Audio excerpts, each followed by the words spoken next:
Deux Chroniques, chapitre 25. Amathia devint roi à l'âge de 25 ans. Il régna 29 ans à Jérusalem. Sa mère s'appelait Johadan de Jérusalem.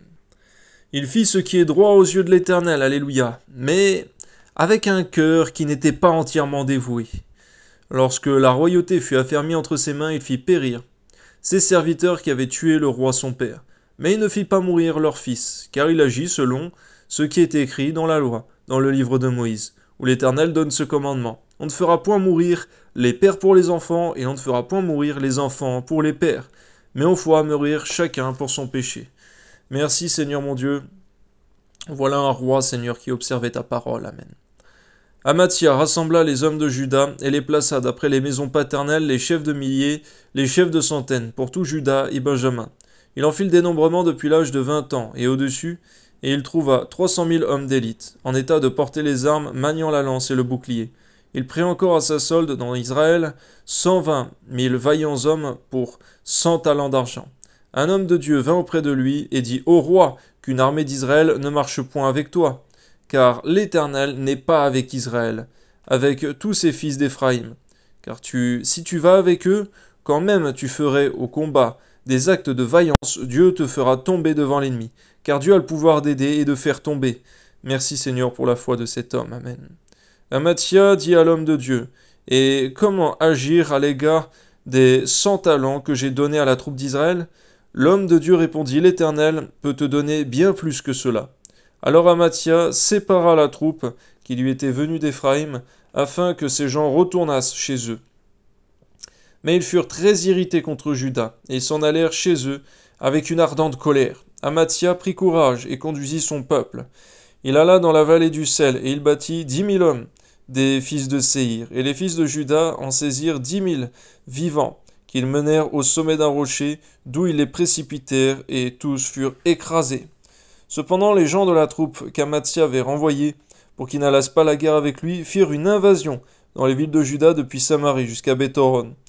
Ils tuèrent 3000 personnes et enlevèrent de nombreuses dépouilles. Lorsqu'Amathia fut de retour après la défaite des Édomites, il fit venir les dieux des fils de Séhir et il les établit pour Dieu. Il se prosterna devant eux et leur offrit des parfums. On voit, Seigneur, combien l'idolâtrie va coûter cher à Amathia. Alors la colère de l'Éternel s'enflamma contre Amathia, et il envoya vers lui un prophète qui lui dit « Pourquoi as-tu recherché les dieux de ce peuple quand ils n'ont pu délivrer leur peuple de ta main ?»